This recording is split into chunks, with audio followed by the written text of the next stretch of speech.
What's up, everybody? This is the NerdCave News, and I am one of your hosts, Zach Dykes. And I am joined along with Once Upon a Time. In the heart of the Raccoon Mountains, there dwelled a dragon. Unlike most dragons who hoarded gold and jewels, this sweet-toothed dragon's lair was filled with the most delicious candy and chocolate in the world. Anyone who tried to steal from it would be fire roasted by his flaming jaws, then added to a dragon-sized s'more. Tasty. So don't ever cross Coco Renax, the mighty candy dragon. So Choco Narax, the mighty candy dragon. I like that a lot because, your boy does have a sweet tooth. Just saying. He does. Like a massive sweet tooth. It's almost like my one of my major food groups I have to do intake every day. So where does this rank is the question. That's what we're all dying to know. Choco Narax. So looking at the top three, we've got Marconia Strachan, the Great Wizard, High Goblin King Gilgamesh, Maxwell Mindreach Stone, and then just below that is Felix Brewster. I feel like You forgot one. No, it's at the bottom where it needs to be. It's dead and buried. I don't know what you're talking about. Yeah, of course you don't. So I don't think it's top three worthy. It almost is. But I feel like I'm going to put it as my new number 4. All right. Let's go. New number 4, Choco Narax. I am getting a notification on the line, everybody. It's going this in breaking news. Choco Narax was originally John Stevenson. He got reincarnated as Choco Narax, the mountain candy dragon. Candy Mountain Charlie. It's not influenced at all by the fact that you're watching Reincarnated as a Slime at all, right? No, not at all. Not at all. And there's a dragon literally the first episode. Right. Yeah. Well, Derek, let's get into our first segment of the night. Is that a Prime or is that a body armor? Body armor. Okay. Don't be drinking Prime, everybody. It's got poison in it. Yeah, no. I've heard that, and I'm not, never was influenced by Prime anyway. Never drink Prime, guys. Body armor is great. I like body armor. They're good. Derek, let's talk about what you've been playing. You been playing anything? Yeah, actually, been trying to, still power through Hogwarts Legacy. Played a good bit on Saturday. Played some more actually earlier today because I woke up early enough. Got the doc done, and I figured I got some time. Let me play some Hogwarts Legacy. So I'm going through it. Like I'm trying to play through the side quests. Like Sebastian's arc is starting to get really good. Yeah. I just learned the second Unforgivable Curse. So and that whole dynamic with him and his family is, I want to see how it plays out because it's already building to like an explosive finale because we all know what the third Unforgivable Curse is. So I can only imagine how that's going to play out. Yeah. What else did I do? Oh, and I just found out Randrock, like what he's looking for. Like I spoke to Lodgok about, because, finding out like what I found some schematics about what he's trying to do, what he's finding. So, and again, when you look at it just from like a, base knowledge point of view, it sounds good. Like what he's wanting to do for the goblin people, sounds good. The way he's going about it, just like any other villain, is not the way. So, it makes for an interesting story. Like I'm getting to like the juicy parts of what's happening. So I'm excited to see where it goes. I'm trying to think if I did anything else significant. Like I've just been doing like a ton. Like I've gotten a lot of the. I'm like 70% completed the game like already. Oh, dang. Yeah, like so most of it is story stuff now, not side quests. Correct. Okay. Well, I mean, Nice. we do have a few side quests that do pop up here and there, but majority of it, like in like all the collectibles and all that kind of stuff, like 70% completion rate through the game. So it's Ooh, long, and I'm level 30. I just hit level 34. man. That's Yeah, quite impressive, my friend. Quite impressive. yeah. For me, I played a little bit of Princess Peach Showtime last night. Hmm. I'm on the last floor, and the ninja is still probably my favorite. Oh The yeah, ninja outfit and everything. I like the kung fu outfit. Got one more floor, and then I have the basement levels, which are like freeing everybody, but the top floor is the final boss. got you. So I think one more stream, I'll be done with it. Cool. And then I want to play Harold Halbert. I don't know if you've seen. I know. I've heard of it, and I haven't seen any gameplay on it though. Yeah, like all the characters are stop motion, so they Yeah, took it's pictures of like how everything would move, and then that's how um then they animated everything within mm, the game and all of that. So cool. it looks really interesting. I saw it on TikTok and it's on Game Pass, so I definitely want to jump into it. I want to finish Princess Peach. I want to finish Sea of Stars. That's still on my list, and then I want to jump into Harold Halbert and get into that because, yeah, there's a lot of stuff I want to play. Yeah. Just trying to pace myself through it, and watching more anime is definitely taken away from Oh yeah. playing as much games. You know. I do have to, I know you're a little bit different, than me because, I would want to play Princess Peach, but I don't have a Switch. Hmm. But this year, does it feel like, and I know last year, like we were itching to play a bunch of games last year. Yeah. This year, it doesn't feel like there's anything that's just wanting to grab us. Like I like the only game that we know of that has an actual date that I want to play, that I know I want to play day one, is Star Wars Outlaws. Like, other than that, like, obviously, Mm. we don't know what the rest of the fall brings for the most part. We can speculate, but there's not hard dates yet. But eh, Outlaws seems like the only game I feel like I want to play this year. Like, nothing else has either grabbed me or I have a system for. I don't Um. know if you feel that same way. I don't know. Like Hellblade 2, I kind of want to play, but I need to go back Yeah, and finish Hellblade 1. yeah, me too. And that's the thing too. Like, I forgot about Hellblade 2. Like, it's literally a month from now. Yeah, May Um, 21st. Yeah, but like you, like I started Hellblade 1, never finished it. So, Hmm.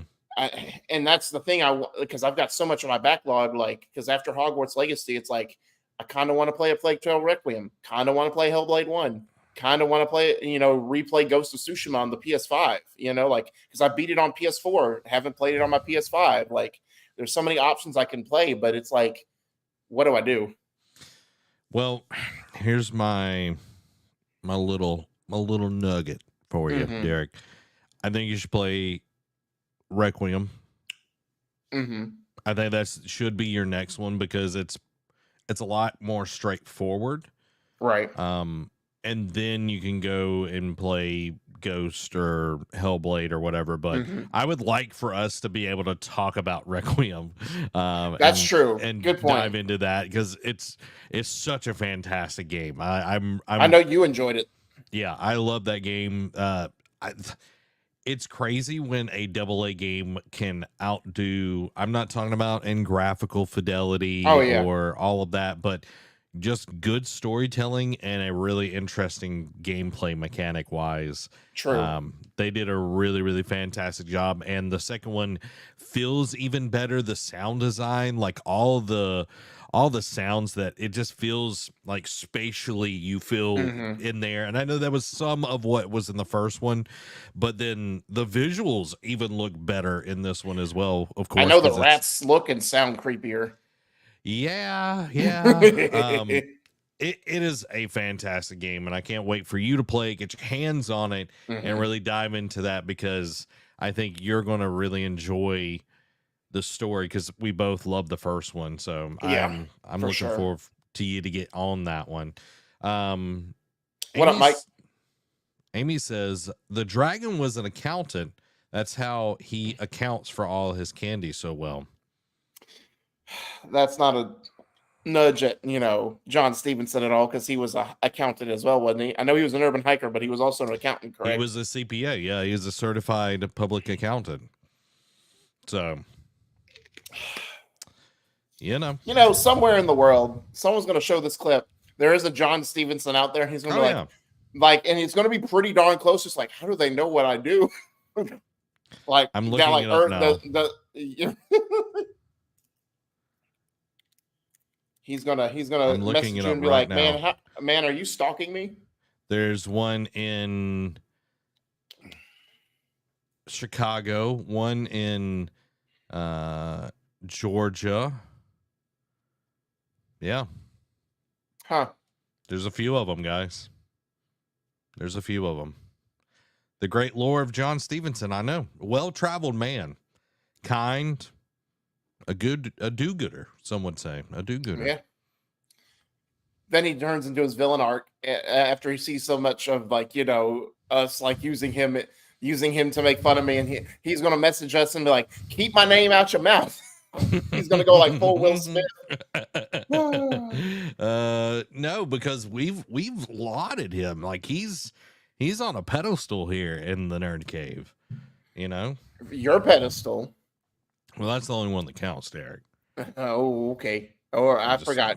Sorry, sir. Yeah, that's right. You better back up, boy. Guys, I want you to picture this. I want you to picture in your mind a company that sucks. Oh, God. Because this week in gaming, Embracer Group still sucks. And also, did I mention that Embracer Group still sucks? Only last week and the week before that. Yeah, only those few times. And I want y'all to let this ring clear as a bell for everybody. Also, live service games have devs worried, and a whole lot more. Called that a long time ago. This episode of the Nerd Cave News is brought to you by the Epic Games Store, where you can support us. We can go hand in hand together, guys. And you can use creator code NerdCave at checkout. Cost you no extra. And it comes our way, guys. It helps us out. Keeps the lights and the mics on. So go over there. Click that button.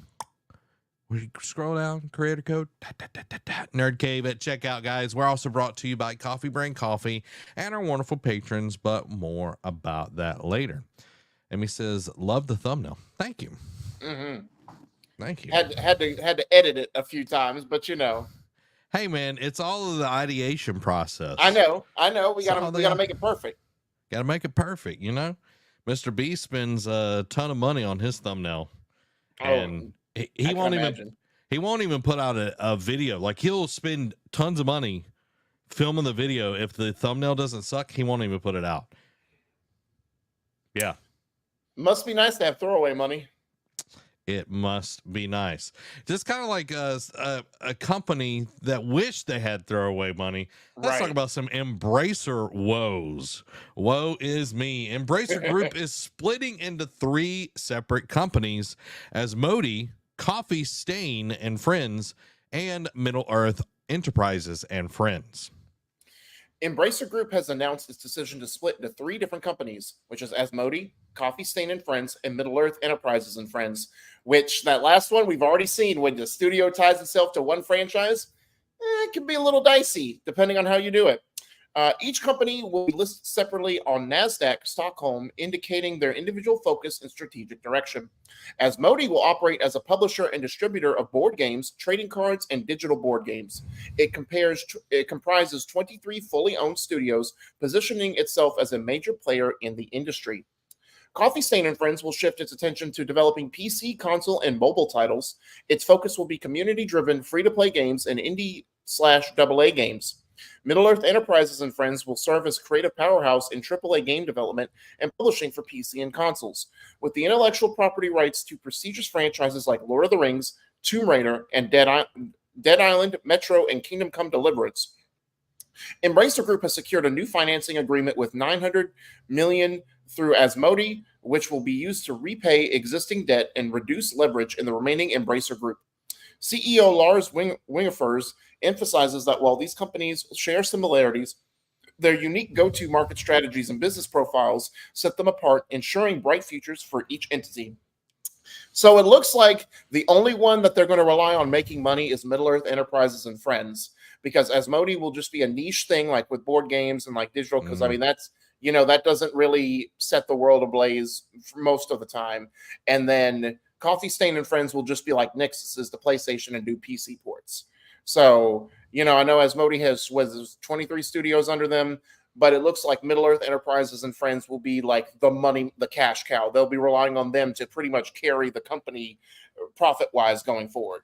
Yeah, 100%. And them securing financing and all of that through Asmodee to kind of get themselves off the barrel a little bit. I don't feel like they're fully off the barrel. It's an interesting strategy. If you've ever watched Dodgeball, it's an interesting play. Yeah. Let's see how it plays out. That's where we're at right now. And I'm trying to picture what is going to happen down the road. Middle-earth Enterprises, I feel like we're going to be so inundated. We're going to be like gasping for air because we're going to be just slogged with so many Lord of the Rings games. Right. Unfortunately, and that they just put out a trailer for what the Shire or whatever it was, which is pretty much like, I didn't expect much from it, but from the trailer description, it's going to be, they're trying to make it like Animal Crossing, but with hobbits. And that's fine. But I mean, we saw how, what was it? The Mines of Moria. It didn't look great, and I think it did well for like a week, and now it's down. But then we all saw how Gollum didn't do in terms of sales. But the fact that they have other big names like Tomb Raider, Dead Island, and Metro, because I know Warhorse just announced Kingdom Come Deliverance 2 is in development, and they have big plans for that as well. While the first one was great, for the most part, like I don't know if that's going to be like a household name that they're going to, that's going to get people excited. It's going to be the Lord of the Rings franchise that's going to carry the torch, and then behind it, Tomb Raider. And I would almost put Metro. Like I know Dead Island 2 did well, but Metro really kills it as a franchise, and I know they have more projects in the works for Metro. So I would almost say Metro's number 3 in that list of titles that will actually get people excited to spend money on those games. But again, we will, like you said, we will be Lord of the Rings to death in 8. They're going to use that franchise to make so many different types of games that while it is a great idea, it will also be a detriment because we'll get a bunch of garbage games, and then we'll have the one, shiny nugget, that we'll find in the rough. Yeah. With Lord of the Rings, I feel like we're going to be getting not just console and PC games, but we're going to be getting mobile games as well. Yeah. I could see having something that's like dwarf inspired, and it'd be like Fallout Shelter, and it's the dwarves, and they're like, that actually would not be that bad of a game. I'm just saying. Right. But I could see that happening. Give us the remake of Two Towers and Return of the King. Yes, correct. Do it. That's all you got to do. Make it a bundle, and then just put it out. Yeah. And then remake just for. I know I'd probably be one of the few that asked for it, but then remake the Third Age, because that's the only turn-based combat game I'd ever play. Yeah, I never played the Third Age, and I know I don't know how it would work because it is an EA thing. I want to say they did it, but I would like to see that. And then I'm sure the rights have long since left EA. That I don't know for sure. But it's like I don't know how that would work. I know that they don't have the rights to make those games, but it is their. I don't know how all of that works. We don't make games here, guys. We just talk about them. But I don't think this is going to necessarily save them. I think this is staving off the inevitable, as they've already sold off different companies We talked about Saber Interactive being sold off. We've talked about closures and everything. But we're not done talking about Embracer Group because, guys, we are pouring on the coals tonight. Embracer Group CEO Lars Wingefors admits he made mistakes, says, I'm sure I deserve a lot of criticism. Oh, you deserve so much more, buddy boy. Like, you're not as bad as Bobby Kotick, but you still deserve criticism. Oh, yeah. So Embracer Group has faced significant backlash in the gaming industry due to aggressive studio acquisitions followed by mass layoffs. In an interview with GamesIndustry.biz, CEO Lars Wingefors acknowledges the criticism directed towards him, and admits that he deserves it. Wingefors explains that the acquisition of Asmodee by Embracer Group resulted in the company accumulating debt. Despite the challenges, Wingefors defends the decision and believes it is too early to determine its ultimate outcome. Wingefors takes personal responsibility for the criticism, acknowledging that he could have made different decisions and handled the situation better. He emphasizes that while he deserves criticism, the talented leaders and studios within the Embracer umbrella should not bear the brunt of it. Over 1,200 jobs have been lost because of poor leadership, and 29 projects have been shut down. Like, you don't want that on your resume. Just saying, No. like that's definitely not a very nice tell for you as a leader. As I know, we talked about last week how poor leadership, has led to all these layoffs and mismanaging of company funds and all that kind of stuff. This is prime example A of what not to do when running a business, especially when all you're doing is spending money, buying up all these studios, and then you kind of sit on most of the projects and only a few sprinkle out each year, and they're not making you big ROIs from the get-go, and then you have to do stuff and then you have to rely on other entities to try and make deals with, to bring in money. And then when those deals don't happen, you have to lay off and shut down studios. And that's why you don't put all your eggs in one basket. That's why you do a slow build. And then once you've got the engine running and purring like a cat, then that's when you go full throttle and then just be aggressive. That's when you be the lion and take over. Yeah. And you can see it from PlayStation. You can see it from Nintendo. It was an overtime thing, and trial and error happened. But guess what? We've gotten games now that are the top of the top. You think about Naughty Dog. They weren't making Last of Us back in the 90s. They were making Crash Bandicoot and then Jack and Dexter. It took time for them, and even Uncharted, which is an amazing franchise, it took that time to get them to where they're at now. Right. And then same thing with Santa Monica. Like it takes time to get there, and there's no shortcuts in anything. Yeah. There's a weight loss drug. It's actually like for diabetes, Ozempic.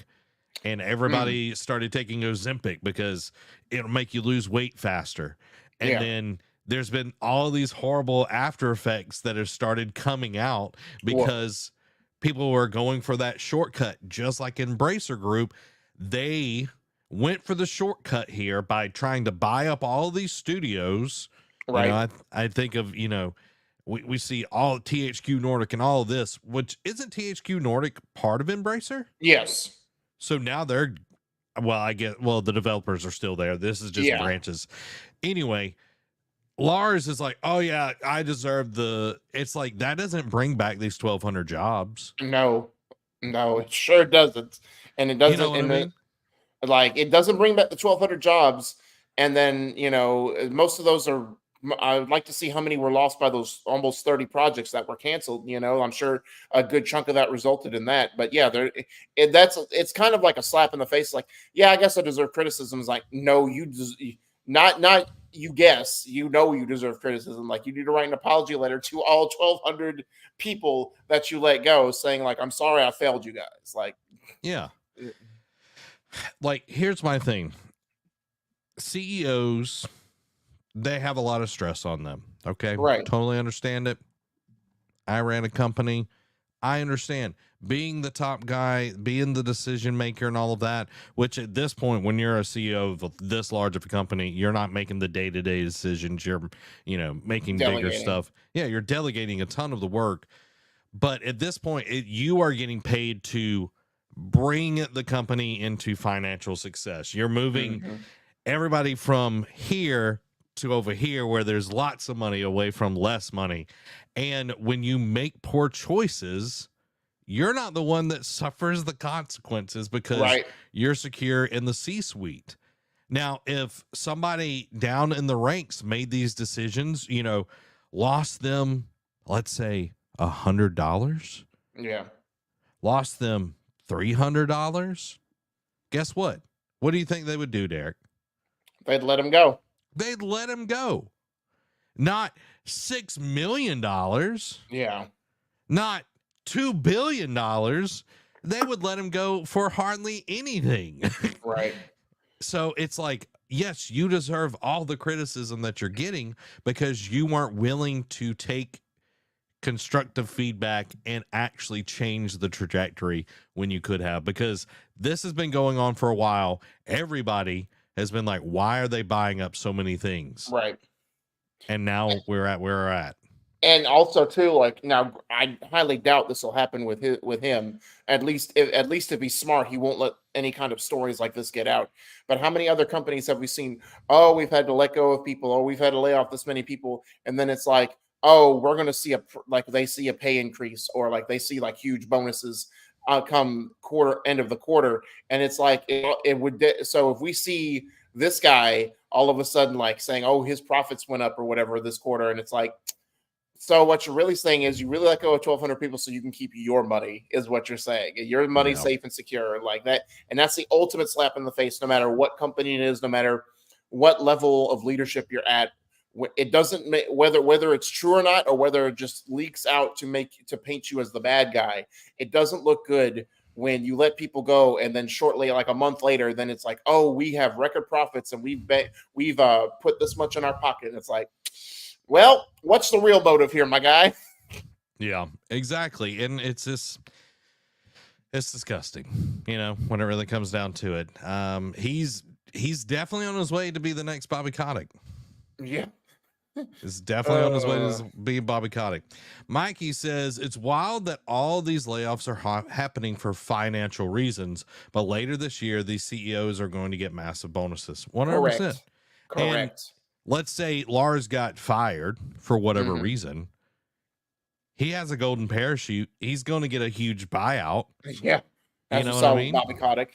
Yeah. So it's like there's all these protections around the C-suite level leadership, but when the people that are actually doing the day-to-day job, the things that actually make them money, there's no protection for them. Correct. So, sad day. It is a very sad day, and yeah, I just want to meet this guy. You know what I mean? Break his ankles. Give him a hug, man. He needs a hug. He needs a hug. News. Aren't working. Yeah, this needs a hug too. New survey reveals 70% of devs are concerned. They're worried. They feel all of this pressure because live service model doesn't have sustainability. I wonder what smart glasses wearing bearded gentleman has been banging the table about this for a while now. According to a recent survey conducted by game developers, around 70% of devs are concerned about the sustainability of live service models in video games. The survey interviewed 600 devs between February and March, asking them various questions about business models and monetization in the industry. When asked about their concerns regarding the sustainability of live service business models, 39% of devs stated they were, quote, somewhat concerned, while 31% admitted they were very concerned. Interestingly, only a quarter of devs said they were not concerned, and just 4% were unsure about the issue. Despite recent criticisms, even WB Interactive Entertainment has announced the pivot towards live service games. Sony also plans to release 12 live service games by the fiscal year ending March 2026, although some of these titles have been delayed, or if in the case of the Last of Us multiplayer game, outright canceled. But like that, those are some interesting numbers, and I know it was they interviewed like a good sample size of people, and it was only a month of time over this. But it's interesting to see that all these big wigs in the industry are trying to, jump on the bandwagon because, Fortnite has been successful, Apex has been successful, all these other live service games have been successful, and they want a piece of that pie. And now game developers are like, yeah, I don't know if this is the way because it's stressing us out, because it's stressing them out because they are full bore with this decision and they want us to be full bore. And we're telling them it's not going to work with what they want to do, and they're not listening to us, and we're just going to have to make games that we don't want to make or are not passionate about. Yeah, 100%. And you think about it. Yeah, we can name the super successfuls: GTA Online, Mm-hmm. Fortnite, Warzone, Roblox, whatever. There are cases and points for very successful live service games. But the few that are successful make a point at being very different. Right. Apex plays way different than Warzone. Warzone Right. plays way different than Roblox. Right. Like all of it is very different, and they have their own kind of their vertical within all of this. And yes, you could say, well, realistic shooter, whatever, Apex to Warzone. I'm not getting into those weeds, but you look at the more kind of things that are a little bit different. Yeah. Knockout City being one of them. Really, really cool model, really interesting gameplay loop. It's gone. Yeah. It's dead. What other one? There was another one. That was it. Yeah, Rumbleverse. A really interesting concept, little like in arena fighting type thing, and it's gone. Yeah. Multiverses. Like it's about to make a comeback, but it had to go away for a while. Yeah, and we've gotten there was one on Xbox. Xbox actually made it. I can't remember the name of it, but it was a hero shooter. Blood Edge. Yeah, Blood Edge, gone. So there's several of these. PlayStation Roller All Stars, whatever, their roller derby one, gone, dead. Riders Republic, All-Stars. yeah, dead. Like all of these things, it's like Foam Stars just came out in February, already dead in the water. Yeah, 94% player drop. Yeah, and it's like you wonder why. And you could be like, well, you look at Helldivers. Helldivers is interesting because it's different. Yeah. It's not Foam Stars, which is just a regurgitation of Splatoon. Right. And then you're like, well, what about the finals? The finals is interesting, but it only has so much shelf life. Right. And when's the last time you heard anyone talk about the finals? Exactly. But Helldivers, even their CEO said, we've got to do stuff to keep the game interesting and keep us in the know. It keep us in the talk and everything. And that's a huge thing because it's like they're having to continually put more new things in the game and actually develop it. And then you get Halo Infinite kind of stuff where they don't update the game. So I can understand where the developers are with, they're somewhat concerned they're very concerned because so many people see the success of like GTA Online and like, that's what we got to do. How many projects do you think Embracer Group is going to make live service when it doesn't need to be? Oh, too many, unfortunately. Yeah, exactly. And see, you're talking about a lot of these examples that are succeeding, like you said, are all unique in some way, shape, or form, or fashion. And that's the problem with a lot of these devs that are wanting to jump on this trend or any trend that's been hot over the last decade plus in the games industry is they're not analyzing. They're just looking at it at face value and being like, oh, this is the next big trend. Let's do it. And they don't look at what makes those games successful, what makes them unique, what's their niche to why people are drawn in by them. They just like, copy and paste. Don't care. Oh, Warzone's doing well. Let's just do a shooter that's live service. Copy and paste. But sir, we're not like that. It doesn't matter. Copy and paste. Have fun. Do it. Make it happen. Yeah. And that's why Sony had to cancel. Again, that's why they had to cancel a Naughty Dog game that we haven't heard be canceled from that studio in. I don't want to ever say ever, but at least a very long time. And it's like the Last of Us 1 multiplayer was very prominent. People were looking forward to it, but then Sony wanted to spearhead their live service initiative into this game, and it ruined it. It ruined it for a lot of devs and made it to where it wasn't playable. The devs couldn't handle it, and they're just like, fine, we'll just get rid of it. We'll cancel it. Yeah. We're going to take it off your plate.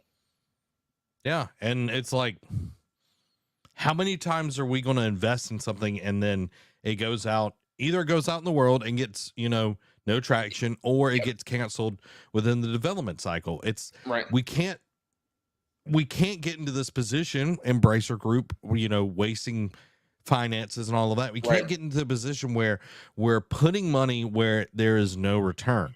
And that's just good business sense.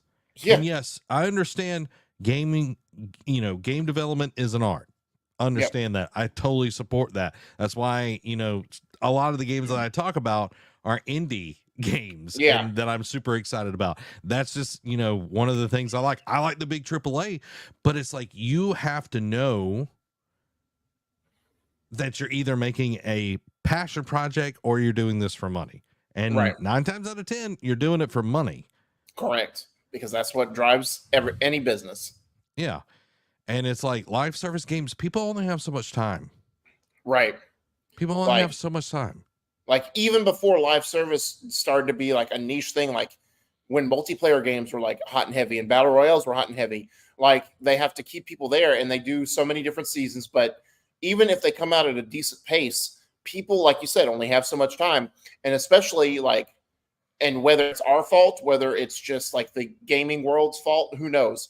Like, people splurge for the first month or two and then fall off because they just can't do the grind, whether it's just the same thing over and over. They're not doing content fast enough, you name it. It's just how gaming society is from the gamer's point of view. If you do something that's just repetitive, you're doing the same thing like over and over again, the grind, it's going to wear out. And then after 2 months, it doesn't matter if you come out with if you come out with a big content update, like whether it's expansion, new class of characters or whatever, it'll bring people back for a little bit, but then they'll just drop right off. So that sustainability ebbs and flows way too much for you to play around with people's money. Yeah, exactly. And that's why a lot of these live service games are free to play. Not all of them you have to buy. Yeah, they're freemium. And then you do have a few, like Overwatch 2, you had to buy. No. Mm-hmm. Yes. No. Yeah. I don't remember because I thought they did make it free to play. Maybe they did. I think it is. I know. Maybe if you bought maybe you paid for it if you bought like the Founders Pack, which is like the game plus skins and character unlocks and all that. I'm thinking of, because I bought the first one, I got early access to the second one or something like that. Yeah. I got the new characters already unlocked. That's what it was. Got you. So, you've got all this free to play stuff, and it's like, the barrier entry is really low, but you're going to see a huge dip. Like you're saying, after a while, it's going to be a huge dip in people playing. And then you've got a Rumbleverse where people just stop playing and they kill it. Like, Rumbleverse was out maybe 3 months, and it was like they ended it. It wasn't just came and then it's gone. It's crazy. Murdoch says, can we just have them slap a label on new games with either a passion project or moneymaker? Yeah. Just let us know from the get-go so we know what to spend our money on. Yeah. I think that will be my crusade, Derek, is I just this is a passion project. That's a moneymaker. Guys, y'all go support us on patreon.com/nerdcave, and maybe that'll be my full-time thing. I just play games all the time. I mean, how many months / years did you bang the table about loot boxes and microtransactions? Dude, I've been warning this for years. Y'all can go back into the old archive. Yeah. And hear all of this, but I've been saying this since NerdCave 1.0. Yeah, 2015. Yeah. Almost 10 years. The apex of Shadow of War and Battlefront 2. Yes, and Overwatch's loot boxes and everything. But you know what do I know, Derek? What do I know? Not a lot. You know nothing, Jon Snow. No. But the one thing that I do know is coffee. Coffee brand coffee has delicious, decadent mouthfeel when you're drinking that coffee, guys. You can get exceptional quality coffee with no gimmicks and no politics. They have nearly 4,000 verified reviews. Can you imagine getting 4,000 people to agree on anything, Derek? That's like you can't even get 4 people to agree on something, let alone 4,000. Yeah, it would be like trying to get 4 people to agree to like where are we going to eat. Woof. It's not going to happen. But at Coffee Brand Coffee, they got 4,000 verified reviews and counting. They have 12 coffee blends, 12 organic teas, 3 hot cocoa flavors, and they got cold brew and K cups available. And they also have reusable K cups. So if you have a blend that you prefer, you can get a K cup yourself and be able to do all of that. They are doing a lot of cool things right now. I got an email from them actually the other day. Let me pull it up because they are actually doing an offer right now for Mother's Day. So for Mother's Day, you can get Mother's Day's gift boxes. But, guys, you can get the Mother's Day box for $49.99, which is a huge steal because there's a ton of stuff in there. But right now, you can get 10% off, not just 5. You can get 10% off your order by using code MOTHER at checkout. You need to use the link that is in the description to be able to use this code, though. So if you want 10% off right now, put MOTHER, MOTHER, all caps, in, and you will get 10% off your order today. So elevate your coffee experience with Coffee Brand Coffee. Nice. Very nice. Yeah. And the refillable K-Cup is $5. Nice. So very, very affordable, I would say. Oh, for sure. Especially in these days. Let's jump back into the news, Derek. A longtime Fortnite dev reveals why Nintendo wouldn't let Samus join the party. So Fortnite, known for its crossover characters, has left fans wondering why Samus Aran from Metroid Samus Aran hasn't been added to the play as a playable character. Former Epic Games Chief Creative Officer Donald Mustard sheds light on why Samus didn't make the cut in Fortnite. Mustard explains that Nintendo was hesitant to allow their characters to appear on platforms other than their own. While Nintendo would be thrilled to have their characters in Fortnite, they prefer it will be exclusively on their platform. Epic Games, on the other hand, aims to provide a constant experience for Fortnite players across all devices and screens. Mustard states that Epic isn't interested in creating content exclusively, as they want Fortnite to be accessible for all players. This isn't the first time Nintendo has maintained exclusivity over their characters, as seen in the crossovers like Rocket League. So, I'm of 2 thoughts about this. I get it, because that's just how Nintendo has been for decades. Because I know Sony, like I think you can only play as Kratos on PlayStation and Master Chief on Xbox, maybe PC as well. Correct me if I'm wrong. But I don't think if you booted up Fortnite on Xbox, you could have played as Kratos or have the Kratos skin on there. So it's par for the course, but also it's like, why is it always Nintendo wanting to be the awkward kid and not play with everyone else nicely? You know what I mean? Like they don't want to share anything. They don't want to because you could maybe create a bunch of Nintendo fans, because like what if a bunch of people who've never played Metroid see Samus in there? It's like, oh, this character seems very cool. They have interesting powers.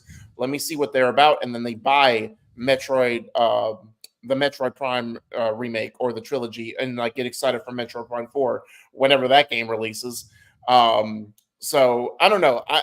I see it because, you want to keep it on your platforms and you want to have ownership to your characters, because the only time Nintendo has let other characters get together is Smash Brothers, but that's also been on only their platform. True. But again, it's like Sony's opening up to like Microsoft was the first to adopt like, hey, let's just like be friendly and let stuff on everywhere. PlayStation has adopted it only, scarcely on PC, but they've adopted that mindset as well. So it's now only in Nintendo's court. But again, I also understand it because that's been their business strategy, and it's made them money since they were incepted as a company. So I get it. Yeah, definitely, and it limits the ability of others to make their characters look weird or do weird things with them. Yeah. So it's a protection thing as well. Uh, to your point about Kratos, you could play as Kratos on Xbox. Ooh, okay. Yeah. Didn't know that. Yeah, you could buy it and then play it on whatever once you unlock the character Huh. skin, because it's a bought thing. It's not something you can earn. True. So, yeah, you were able to do that. Same thing with Master Chief. So, Huh. it doesn't surprise me. I know they did a Mario and Luigi Rocket League crossover thing. I feel like because it was cars and not the actual characters, it was just kind of, and it's non-violent. It's just, cars hitting soccer balls. They were a lot more willing to do that. Yeah. But Nintendo has been weird about their property for a very, very long time. Thinking about Mario and like the different shows, or Zelda, all of this, like they're very hands-on and they want to make sure that it's done in a respectful way and protect their IP, and I can't blame them for that. Correct. I would not say this is a weird Nintendo decision. I just think this is them being smart, and why give away your characters? Yeah. Why let anyone handle your baby? Yeah, and again, I know people like to say Metroid is amazing and, blah, blah, blah, blah, blah. Metroid doesn't move consoles. I'm just going to be honest. Like if Mario, it would be weird to see Mario with a gun though. Samus does make sense. Right. More than Mario or Luigi, but what do you know? What do I know, everybody? What do I know? Let's get into some PlayStation news. Sony files new patent allowing the AI to play games for you during the grind. So Sony Interactive Entertainment has filed a new patent for tech that allows an AI to play portions of a game for you, particularly helpful for grinding levels in MMORPGs. The patent, titled Method and System for Auto-Playing Portions of a Video Game, describes how the autoplay mode utilizes data from the user's playstyle to simulate their gameplay style. By using AI and trained models, and the autoplay feature can make decisions in the absence of the user, allowing the AI player to progress through grinding portions of the game at a faster speed. This tech aims to reduce the time it takes to complete a game by eliminating the need for players to engage in parts of the game they don't enjoy. While a patent filing doesn't guarantee integration into Sony hardware, it raises the possibility of seeing this feature implemented in multiplayer games in the future. Now, again, the trigger word is AI, which we all know how people are feeling about that, and that how they're trying to shoehorn it into technology, everything, you name it. That it doesn't need it. That's right. The biggest issue. For sure. That's the thing. But now this one I wouldn't mind, especially like grindy games like MMO, like we're talking about live service, how people get tired of the grind and playing it. If I got home and I like a lot of like the tough stuff, like say I had to grind to earn like a certain skin or weapon in a game, and AI did it while I was like at work or whatever, and I got home and like saying, all right, you've unlocked this, now you can play it. It would intrigue me to boot up the game more, because I don't have to sit there and slog through 20, 30, 40 matches just to get a chance to get, be able to have this. Because that's how many hours, and the higher level you will go, the more experience points you have to get. And then like in MMORPGs like Destiny, like the whole loot grind, like grinding like dungeons and raids and all that kind of stuff, having that done for me would be interesting, and that would definitely change the way, because I know Sony, this was like a year or two ago that we discussed it, was filing for like a video to like ask people for help like on certain levels or give tips or whatnot. We're seeing some of this stuff that they're integrating to help to assist players in gaming and whatnot. So I would actually be for this, and I'm sure a lot of other gamers who don't like grinds, like say their favorite game is Destiny or Warzone, and they don't want to do the grinding it takes for like this new skin, or like when at its apex, Halo Infinite, like I know it took an egregious long time for their seasons to grind out to get the armor that you want to. If that was taken away while you were at work, it would intrigue more players. I think it would stabilize the player count for online because it would take out a lot of the minutia. But again, we don't know how integrated, like if this will even be a thing, and how integrative it would be. Yeah, I totally agree with Murdoch. As you were reading through this is literally what I thought. Here's an idea: make content not grindy. It's like you're making a game. I understand it's like you're trying to get people on the game as much as possible and everything. But why you're having to you have a AI to play games that are, computer generated and everything. So you're having a computer talking to a computer. Yeah. You know what I mean? And then it's like, well, to Mikey's point, isn't that cheating though? I feel like the grind of the time you put in makes it so much more special. What about aimbot? Aimbot is AI. True. True. But and I get it. Like I do, like there is something satisfying about getting that unlocked. Like I know, like with like say a game like Hogwarts Legacy, right? When you want to get to that spell that you're looking forward to, or when you finally want to learn an unforgivable curse and you find that mission, like it took you how many missions and like levels to get through that to be able to do that. So to an extent, I get that satisfaction, that reward. But I also see the other side where people have families, have kids, they don't have that kind of time to do that too. Like I see both sides of the coin, and yes, I understand taking out the grind, but also the same people who say take out the grind are also the same people who enjoy playing Pokemon games every time they come out, because Pokemon's a grind, especially nowadays. Like when we, back in the day when we were grinding out, like getting our Pokemon higher level to take on this gym or this Elite Four member, we weren't batting an eye at that. But now all of a sudden, grinding is now an issue. You know what I mean? Like we can't have it both ways. I think there's a difference between grinding and what we would do, in my opinion. Like true. Because there was so much more limited games back then as well. And when you bought a game, you got the game. You didn't have to worry about, is it crap? Are they going to try to patch it later or try to sell you half the game, down the road? To Murdoch's point, make the grind something you can do on a mobile app or make an idle progression companion app. I remember Mass Effect having an app for Mass Effect 3 where you could gather resources and help liberate planets through the app. And I forgot about that. It was super easy, super simple, but it was engaging, and it actually had a tangible effect on the gameplay. That kind of stuff, totally down for. I'm all about that. Again, it's like if you're making an AI to play your game, it's like it kind of takes away the purpose of playing a game if the computer's just going to do it for you. True. I don't know. I understand. I just wish games weren't grindy so we can actually enjoy the things. That's why I like indie games or, the really polished AAA games that have story, like God of War Ragnarok. I wouldn't want an AI to even get near God of War. No.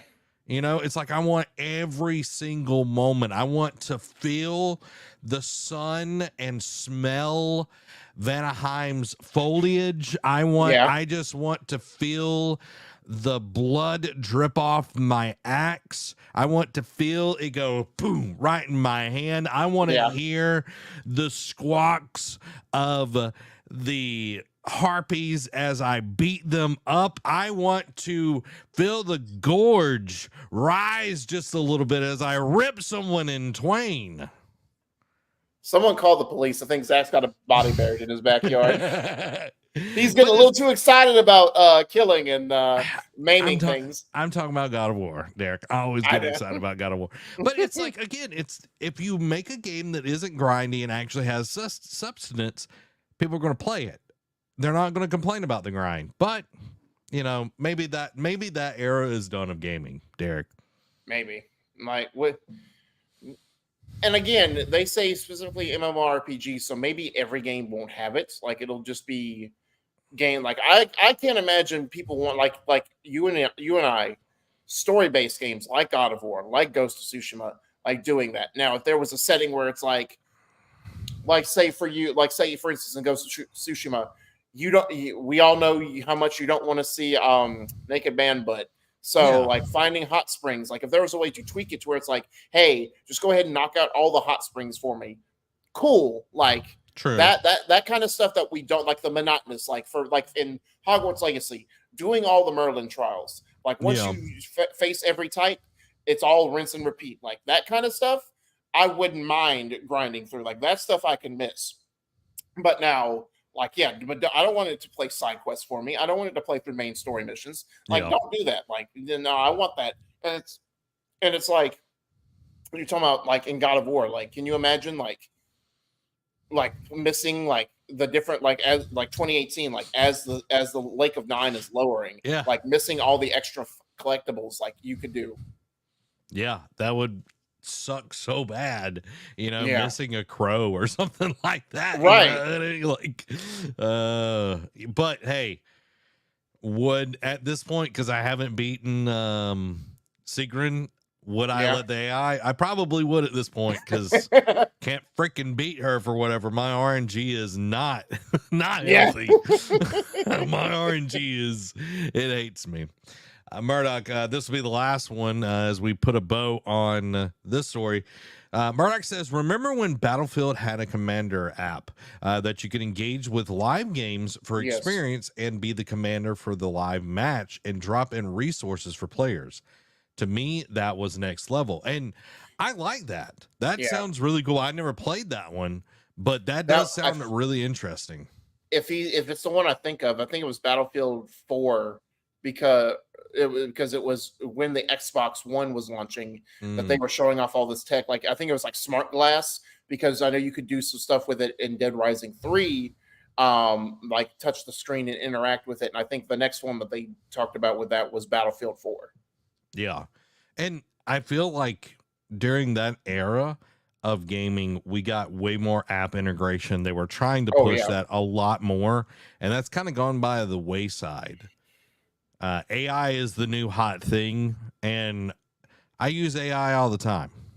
Yeah. Literally, I have an AI built to break down articles so we can discuss things more. Correct. It's It not has its usefulness, but yeah, it it's shouldn't be not running our lives. exactly. It's not a one size fits all. You have to have different applications, and you have to let human creativity do what it's supposed to do. Now I'm gonna That's let a crazy talk you're doing.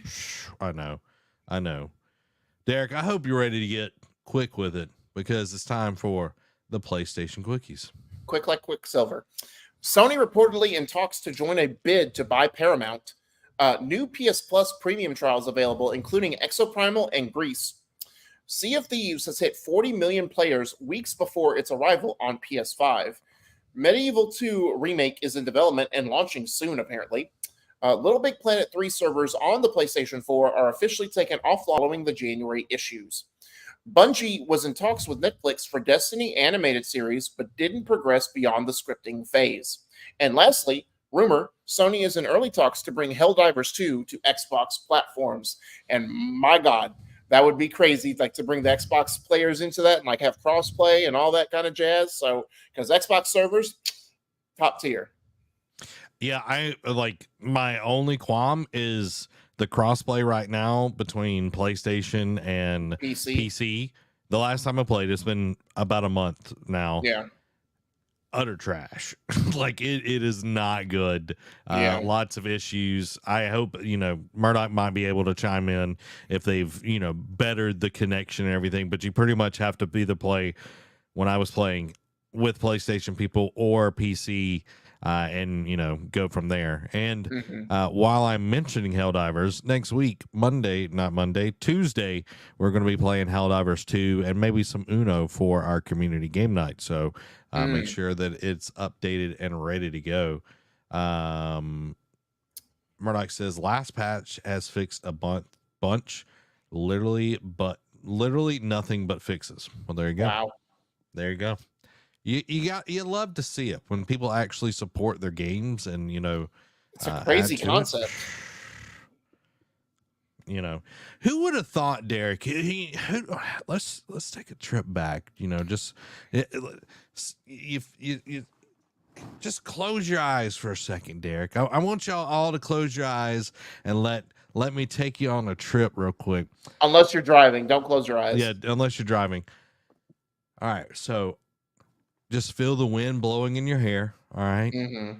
Now we're zapping back 6 months ago.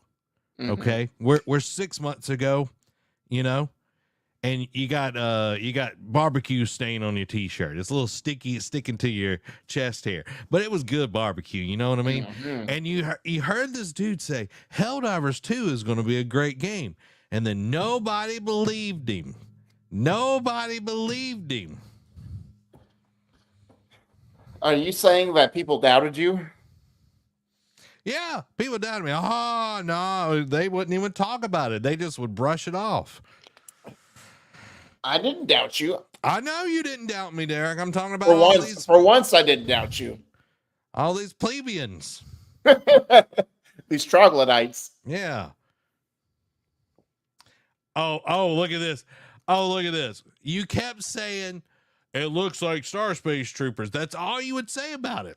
Mm-hmm. And he would also say, man, it's going to be rough coming out. Skull and then Bones. Skull and Bones is going to be better than it. Anyway, all right, guys. We're back into the present. Pasak, always right. Let's just be honest. Pasak, always right. I wouldn't say always, majority right, but not always. I'm like a TI-88 calculator, Derek. Yeah. Yeah. I got all them figures. Got all them figures. I was right about Skull and Bones as well. Who would have thought that? Also true. Guys, let's move into the future. Let's move into the future right now. You ready, Derek? Do you feel the do you just feel the energy? You know what I mean? I've gathered my energy for this. Yeah. You hear the static just you know what I mean? Like the energy is starting to spark, and you're getting ready and the music is like playing and the fight's about to start. You know what I mean? Yeah. We got some bells being rang, you know what I'm talking about? And we got the camera sweeping behind. It's just like, you know what I mean? Just sweeping behind you. And it's like you're facing the insurmountable Patreon quick hits list. Well, we don't start. I got to put the plug in here. I'm painting my picture, Derek. I'm painting my picture. You let me paint. I'm the Bob Ross of video games. Well, Bob Ross is quicker than this. No, dude, have you ever watched Bob Ross? He's like, now we're gonna take a little bit of this brown sea breeze blue, and we're going to slowly. Okay, he takes his time. Mm-hmm. Guys, you can go support the Nerd Cave to help us continue to make awesome shows just like this one. Keep the lights and the mics on by becoming part of the ship, part of the crew. By going to patreon.com/nerdcave. And guys, guess what? New bonus content just went up right before the show. Our breakdown of season 0 and season 2 of Jujutsu Kaisen. And guess what?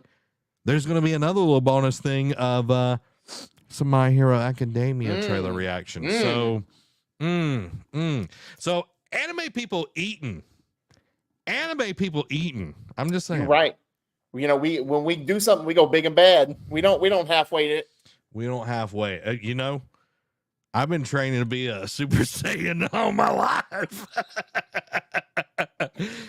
Oh, it's time for the Patreon quick hits. So starting off, getting the bad news out of the way, Quayle cuts 10% of its workforce as it looks to make, quote, significant growth opportunities. And I might note this is the only article that I've put in about cuts or layoffs this week. So we've had Was it the only one? Yeah. Or it's the only one you put in? It's the only one I found. How about Okay. this? I'm sure there were more, but from what I posted, this is the only one that I saw that actually made the cut. Okay. Disney Speedstorm dev hints it may do a U-turn on season pass plans following criticism. Braid Anniversary Edition has been delayed to May 14th. Devolver Digital confirms Human Fall Flat 2 has been delayed to 2026. WoW's next expansion will kick off by wrecking yet another beloved in-game location. Following that, WoW game director calls controversial The War Within paid early access and a, quote, experiment. Excuse me. WoW exec says Microsoft has let Blizzard be Blizzard since acquisition. Crazy concept. Let the devs do their thing. Netflix's The Witcher TV show season 4 is in production. Season 5 has also been confirmed and will be the show's final season. Following Baldur's Gate 3, Larian Studios is working on 2 projects based on original IPs. Jack Black all but confirms he's Steve in the Minecraft movie. Kingdom Come Deliverance 2 announced will be twice as big as the original and will be a behemoth of a game. Fallout TV series officially renewed for Season 2 on Prime Video. Boosted by the Fallout TV show, Fallout 76 sees over 1 million players in a single day. Cities Skyline 2 dev refunds DLC and admits it rushed it out and apologizes to disgruntled players. Delta, the free Nintendo emulator, launches on Apple's App Store. The Elder Scrolls 6 is still Bethesda's next big game, but Todd Howard wants to avoid putting a date on it. Dragon's Dogma 2 update reduces the infection frequency of Dragon's Plague. Star Wars Outlaws creative director says spaceflight is accessible and fun. Sonic Frontiers 2 is reportedly in development, but it could feature a different name. EA Play adds Star Wars Jedi Survivor following the news of a price increase for the subscription. Former Wipeout devs reveal new studio Starlight Games with a focus on creating futuristic sports games. Rumor, the Watch Dogs franchise is, quote, dead and buried, along with a Watch Dogs Battle Royale project.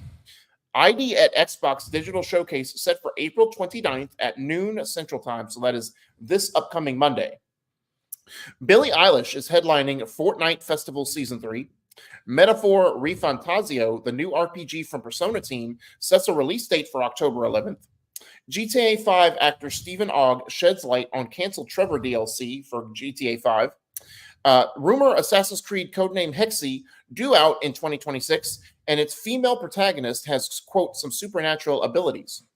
The latest Minecraft update adds wolf armor, wolf breeds, and armadillos. Valve closes Steam refund loophole and adds new advanced access label. Apple reportedly slashes Apple Vision Pro shipments due to unexpectedly low demand. I can't imagine why with a $3,500 price point. N64 racing games Extreme G and Iggy's Wreckin' Balls hit Nintendo Switch Online. And lastly, PUBG's original Erangel map is coming back to, quote, evoke nostalgia for players who remember the early access days. Nice. Yeah, I wonder why Apple would have to slash prices. It might be, just throwing this out here, Derek, that it's $3,500. Yeah, like no, that has nothing to do with it at all. You know what I'm saying? Yeah. Like why people aren't running to the shelves to buy it or not. It's like now if it was $350, sure, I could. But $3,500, nah, man. Like you know what I could do with $3,500? You could buy an Apple Vision Pro.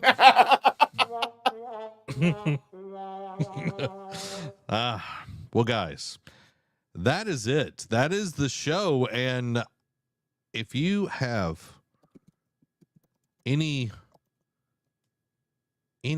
thoughts on Jack Black being part of Minecraft, I like his version of Bowser and everything. Really, really good. Really, really good. Yeah. Peaches. Yeah. I still need to watch Fallout TV series. I haven't checked it out. Derek, have you checked it out? No, I don't have Prime. Okay. Gotcha. But yeah, I want to check it out. Haven't yet. And it does kind of make me want to play Fallout, but I got way too much other stuff to play. in the near future. So, guys, we are so excited that you've been here, enjoying all the good stuff. We covered a lot of things. We talked about all of the stuff. Yeah. So you need to go check it out. Mm-hmm. You need to go check it out and be a part of all of the discussion. Yeah. And what we're going to do for all the Patreon people right after this, we're going to do a live reaction to the My Hero Academia trailer. Season 7 trailer. So we'll be posting that, and we'll go live over there in just a second. It's not going to be super long, but all the people that support over on Patreon will get a quick preview. You know, you'll get to be there live. So go over on to patreon.com/nerdcave, support us over there, and you'll get to be a part of it. So boom, there you go. Next Tuesday is community game night. It's going to be a fun time. And then Wednesday, I will be helming the ship by myself, and we'll talk more about schedule stuff next week, everybody. But it's been fun. Y'all go over to patreon.com/nerdcave, support us, and get you some Coffee Brand coffee. Use Mothers in the checkout to get 10% off. This has been Zach and Chaco Narex, the mighty candy dragon. Yeah, blessed week. Bye.